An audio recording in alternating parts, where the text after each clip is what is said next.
सर्वप्रथम महाकारुणिक तथागत भगवान बुद्ध को त्रिवार वंदना।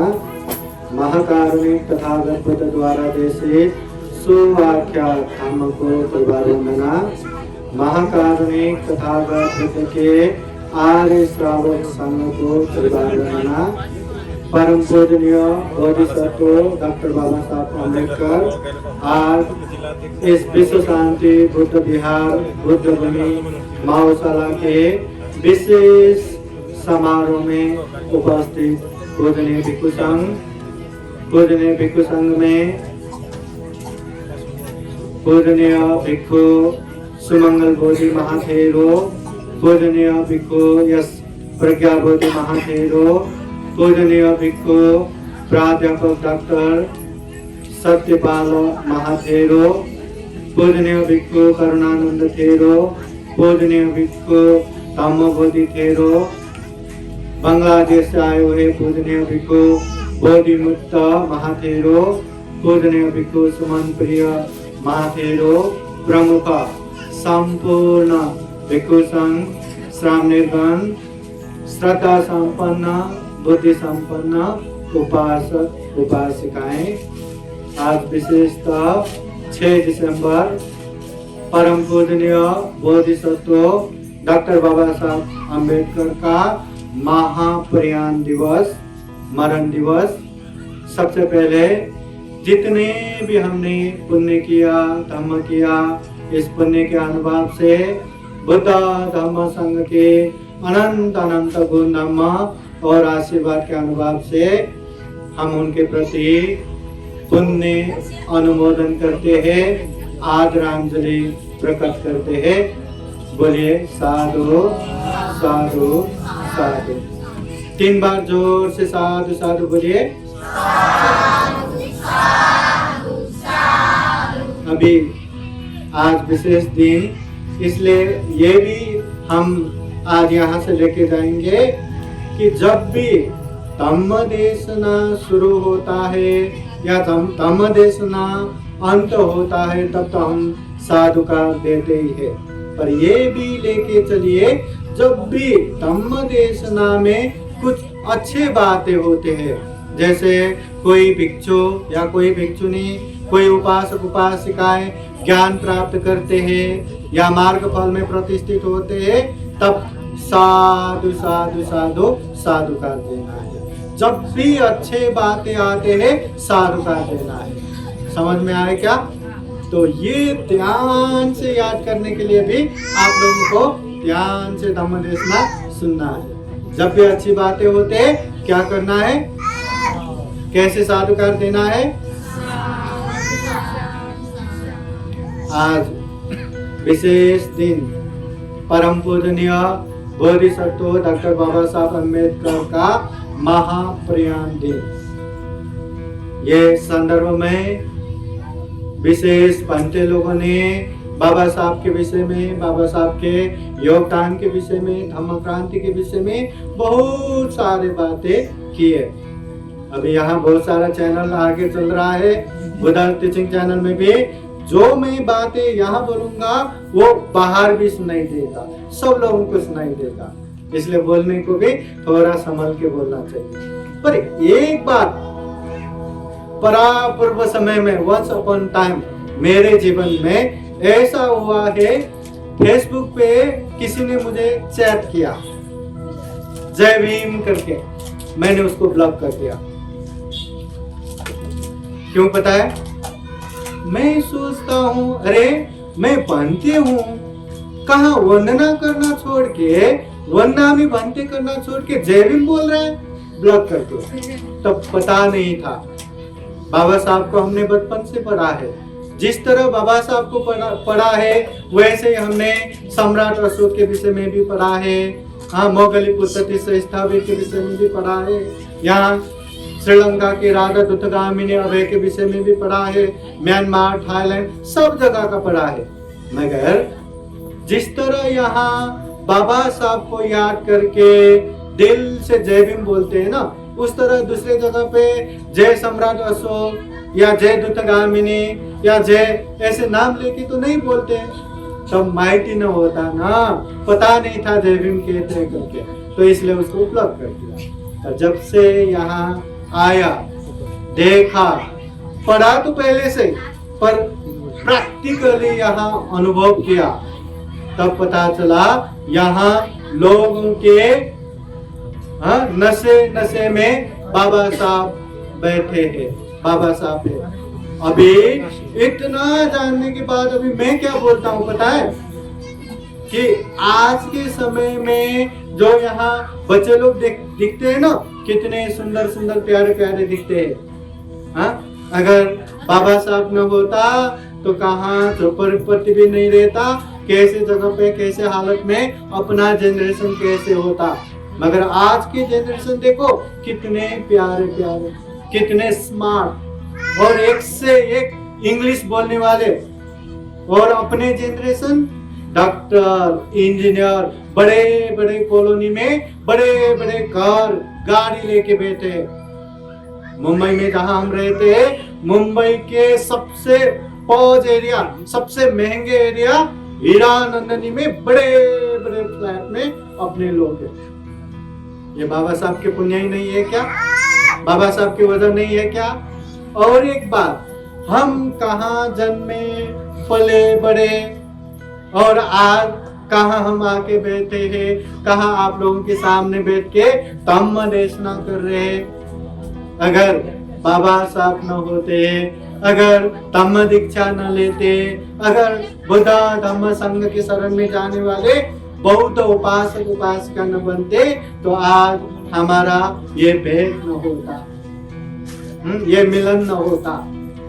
बाबा साहब की वजह से आज हमारे पास धन संपत्ति आ गया, आज हमारे पास एक से एक विद्वान, एक से एक पंडित, एक से एक ये डॉक्टर, इंजीनियर, ऑफिसर, वकील, ऐसे बड़े बड़े लोग आ गए, एक से एक स्मार्ट होने लगा।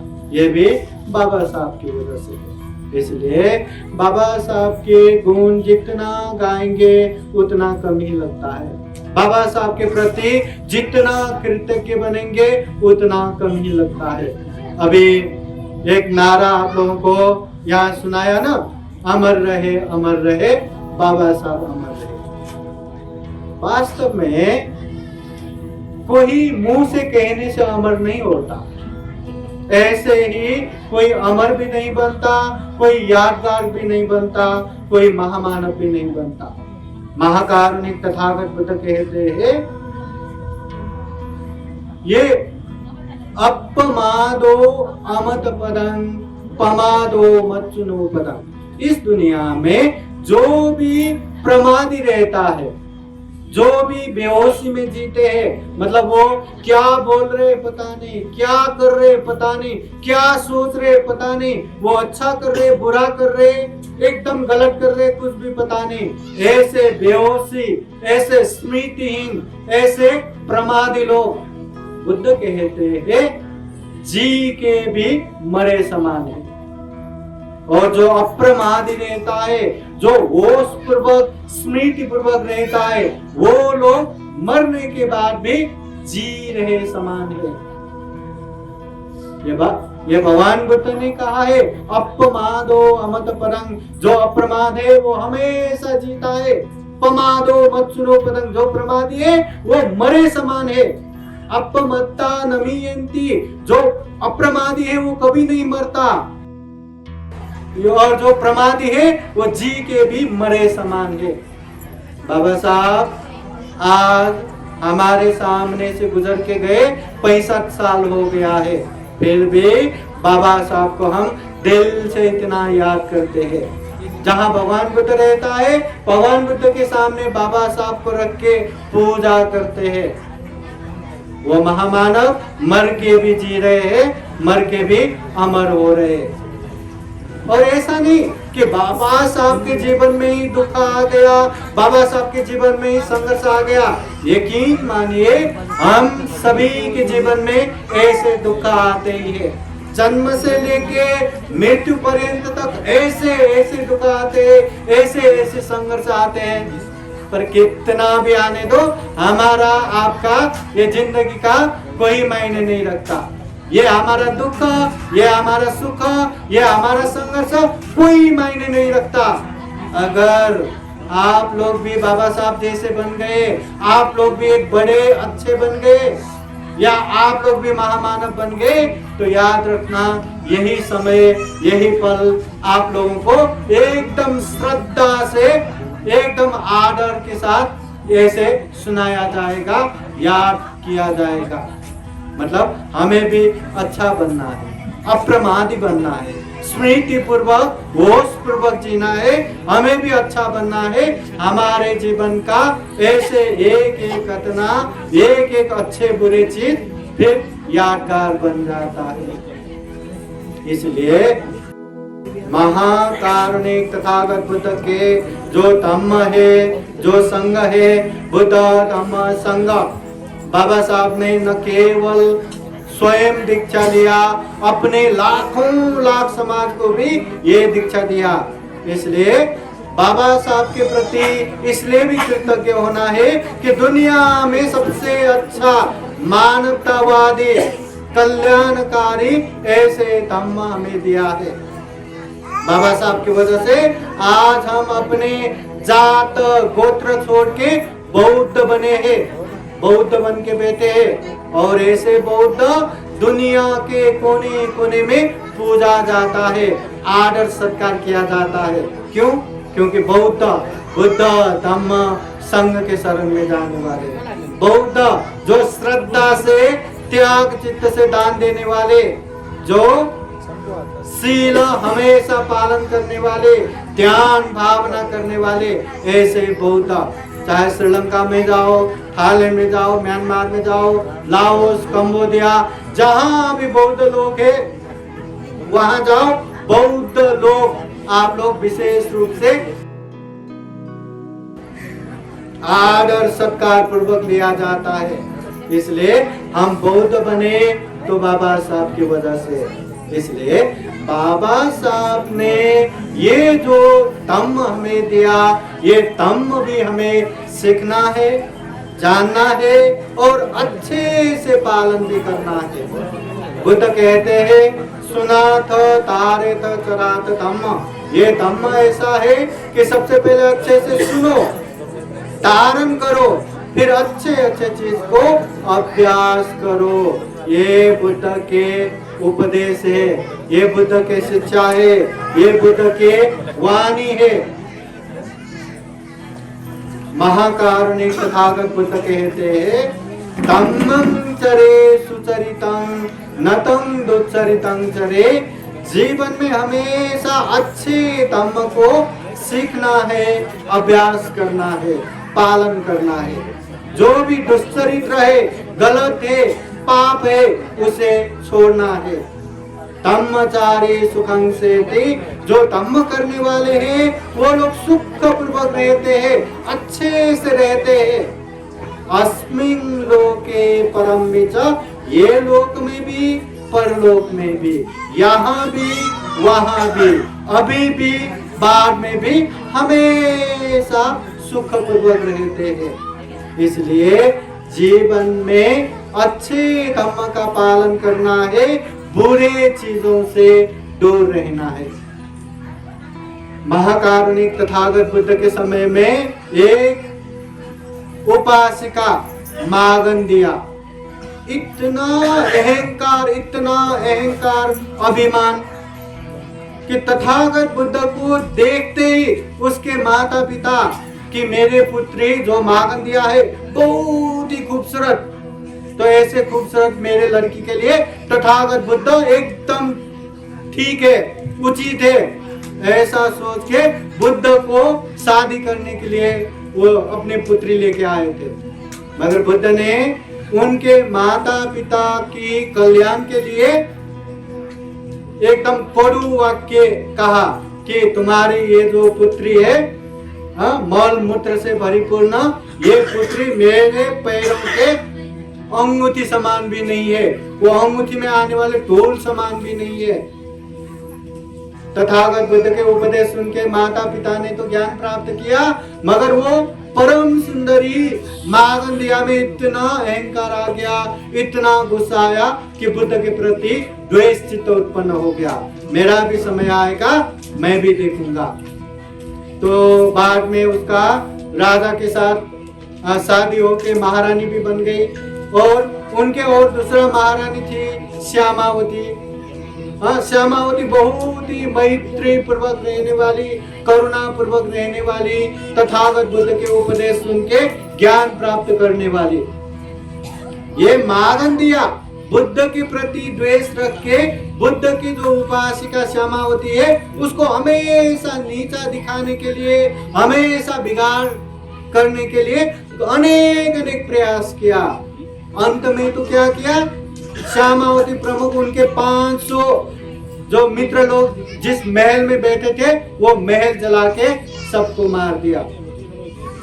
फिर भी श्यामावती महारानी जीवन तो अंत होना ही है, अनित्य है, मरणानुस्मृति याद करते करते, ध्यान करते करते आराम से अपना प्राण त्याग देते हैं। और इधर मागंदिया, जब राजा को पता चला, मागंदिया प्रमुख उनके अपनों को भी एकदम कड़ा सजाए के साथ मृत्यु दंड देते हैं। तो तथागत बुद्ध कहते हैं जो गलत काम करने वाले हैं, जो पाप करने वाले हैं, ऐसे लोग जी के भी मरे समान है, और जो अच्छे करने वाले हैं, मैत्री करने वाले हैं, वो लोग मर के भी जी रहे समान है। तो तथागत बुद्ध कहते हैं हमें इस दुनिया में हमेशा जीना है, तो ये शरीर को रक्षा करना नहीं है। ये शरीर मैक्सिमम कितना 100 साल तक जिएगा, फिर तो मरेगा, कितना साल हम इसको संभाल पाएंगे। इसलिए इस दुनिया में हमेशा जीना है, तो ये शरीर के साथ साथ हमें जो मैत्री, करुणा, दान, शील, भावना और जो अप्रमादी है, जो स्मृति है, जो होश है, उसको संभालना है, उसको अच्छे से संयमित करना है। अच्छे चीज हम आचरण में पालन करेंगे तो हम मर के भी जिंदा रहेंगे। आप लोगों को याद है ना, सारिपुत्र बनते, मौर्य कल्याण बनते, हाँ, उत्पल वर्णा, कृषा गौतमी, खेमा भिक्षुनी, हाँ, ये महा उपासक अनाथ पिंडिक, जीवक उपासक, कौशल राजा, अजात शत्रु, और ये उपासिका, ये खुजुतरा उपासिका, मल्लिका उपासिका, कि आज के समय में नहीं है, ये विशाखा उपासिका कोई भी नहीं है। फिर भी जब भी ऐसे कार्यक्रम होता है, समारोह होता है, या जब भी पूजनीय भिक्षु संघ उपदेश देते हैं, दान के संदर्भ में कहीं न कहीं अनाथ पिंडिक महाजन, विशाखा उपासिका की बातें करते ही है। जब भी प्रज्ञा की बात होते है, ये सारिपुत्र बनते की बात आते ही है। जब भी रिद्धि की बात, चमत्कारिक शक्ति की बात आते है, तब मौर्य कल्याण बनते की बात आते ही है। वो लोग इस दुनिया से गुजर के 2500 साल बीत गए, फिर भी हम आदर सत्कार के साथ याद करते हैं। क्यों? क्योंकि उनकी अच्छाई की वजह से, उनके पैसे धन संपत्ति से नहीं, वो कितने साल जिए उसके लिए नहीं, उन लोगों की अच्छाई की वजह से हम उनको याद करते हैं। वैसे ही बाबा साहब अम्बेडकर ने भी बहुत सारे अच्छाई करके गए हैं। इतना पढ़े लिखे कि दुनिया में उनको सिंबल ऑफ नॉलेज के रूप में जाना जाता है। इतना बड़ा भारत का संविधान का निर्माता बना है। बौद्ध जगत में बोधिसत्व के रूप में पूजा जाता है। ऐसे बोधिसत्व, ऐसे डॉक्टर बाबा साहब अम्बेडकर, और आज उनके दिन है। ऐसे पवित्र दिन पे हमें ये याद करना है, बाबा साहब को स्मरण करना है, बाबा साहब का स्मृति करना है। बाबा साहब ने जीवन में क्या क्या करके गए कि हम भी अपने समाज के लिए, अपनों के लिए कुछ न कुछ करके जाना है। बाबा साहब ने जो 22 प्रतिज्ञा दिया है उसको अच्छे से मनन करके जो पालन करने की चीज है उसको पालन करना है, जो छोड़ने की चीज है उसको छोड़ना है। बाबा साहब ने जो धम्म दीक्षा दिया वो धम्म को अच्छे से अच्छे जान के, अच्छे अच्छे चीज को समझ के, महसूस करके पालन करना है। ऐसा करेंगे तो ही हम भी परम पूजनीय बोधिसत्व डॉक्टर बाबा साहब के प्रति सही मायने में आदरांजलि किए समान होगा। इसलिए बाबा साहब को आदरांजलि देना है, बाबा साहब के प्रति पुण्य अनुमोदन करना है। तो हम भी आज के दिन अच्छे से अच्छे पुण्य करेंगे, धम्म करेंगे, बुद्ध धम्म संघ का स्मरण करते हुए, बाबा साहब का स्मरण करते हुए खूब सारा दानशील भावना जीवन में अभ्यास करेंगे और सही रूप में बाबा साहब के प्रति आदरांजलि करेंगे। फिर एक बार आज के दिन जो भी यहाँ उपस्थित हुए हैं संपूर्ण श्रद्धा संपन्न, बुद्धि संपन्न उपासक उपासिकाओं को आशीर्वाद देते हैं। बुद्ध के अनुभव से, धम्म के अनुभव से, संघ के अनुभव से आप सभी के जीवन में खूब खूब सुख हो, शांति हो, मंगल हो, कल्याण हो। जीवन में ज्यादा से ज्यादा पुण्य धम्म करते हुए सभी दुखों से मुक्त निर्वाण प्राप्त कर सके। फिर एक बार विशेषतः बाबा साहब अम्बेडकर के प्रति पुण्य अनुमोदन करते हैं, आदरांजलि प्रकट करते हैं और ये धम्म देशना यही समापन करते हैं। सबका मंगल हो, सबका कल्याण हो। भवतु सब मंगलम। साधु साधु साधु साधु साधु। बुद्धं नमामि, बुद्ध को नमन करता हूँ। धम्मं नमामि, धम्म को नमन करता हूँ। संघं नमामि, संघ को नमन करता हूँ।